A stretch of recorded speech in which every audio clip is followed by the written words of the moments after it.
Thank you very much, Paul, and let me just start by, on behalf of the Commonwealth, thanking all of you for being here tonight to celebrate, honor, and support one of the true icons of America, which is the USS Constitution, Old Ironsides. I grew up in Massachusetts, so I had more than a few opportunities as a kid to get out and visit the boat and realize that back in the day they weren't quite as big as we were now, and to get a sense for the history of it and the stories. And one of the great things about the Constitution and having it here is we, in some respects, it's always there, and it's available, and it's visible, and it's sort of part of what I would describe as the historical ecosystem that is Boston. Joyce Cole-Haywick and I were talking earlier about the fact that one of the great things about being part of this community is we actually can go visit the places where real things took place that formed and shaped the nation. And in many cases, they're in our neighborhoods or they're nearby. And I hope we never, ever take that for granted as a Commonwealth and as a country. And I was listening to Joyce and Paul talk about some of the lessons of service and humility and respect and shared sense of purpose. And I thought to myself, boy, I'm really glad November 8th is right around the corner.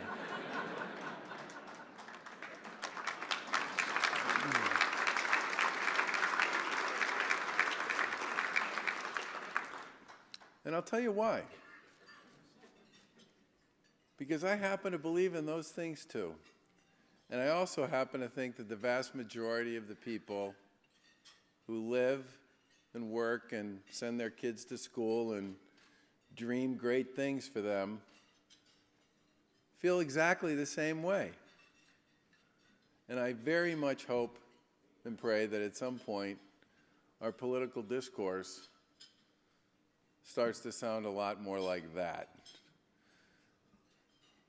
You know, somebody asked me the other day, I was speaking at one of our hospitals about healthcare, and somebody in the audience asked me a question, and they said, so what do you attribute the fact that as a Republican in Massachusetts, you seem to get along pretty well with your colleagues in the Democratic Party, and you guys seem to be able to disagree without being disagreeable and manage to focus on what's important? And I said, well, my mother always used to say, you have 2 ears and 1 mouth for a reason. That was from the Democrat.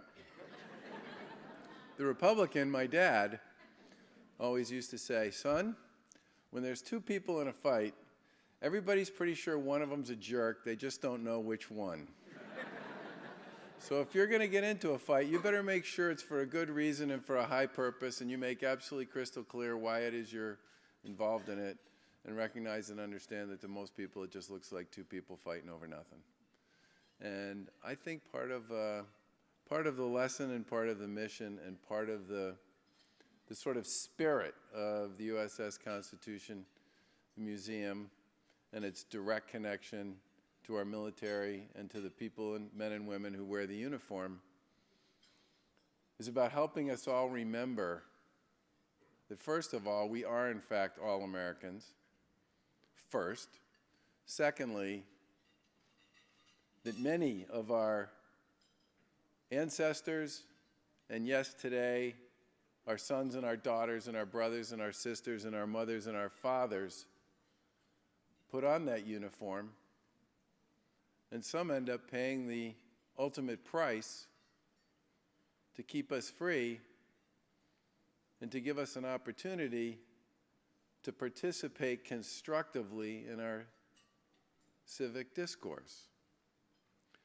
Now, my wife, Lauren, who's here with me tonight, she and I visited our son, Charlie, who lives in Arlington, Virginia, this past weekend. And we did a whole bunch of cool things during the day and met some of his friends who are every bit the 25-year-old boys that he is. And then we went out to dinner, and he ate 4 times as much as the two of us put together. And then we said, well, what do you want to do now? And he said, I want to do something with you that I do every once in a while that I think you're going to think is really cool. And we said, what's that? He said, I want to go to the Washington Monument, and then I want to walk from the Washington Monument to the Lincoln Memorial at night, because it's a very different experience than it is during the day. Wow, not bad. My wife clearly did a spectacular job raising that young man.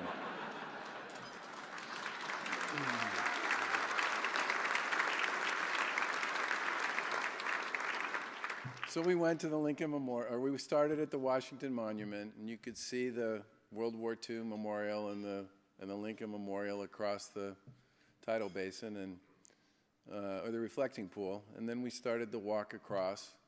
We walked through the World War II Memorial and passed all 50 states and read the very inspiring words of many of our nation's most famous names from that period of time. Then we walked up the side and visited the Korean War Memorial, which at night is moving. And we'll leave it at that. Then we visited the Vietnam Memorial, and I actually went looking for the names of several people who I knew were somewhere on those walls, and found them. Then we went up and visited the Lincoln Memorial, and I read the Gettysburg Address and Lincoln's second inauguration.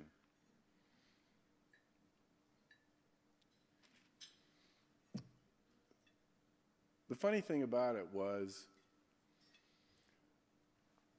I'd never been there at night. I'd never done what our son Charlie suggested that we do.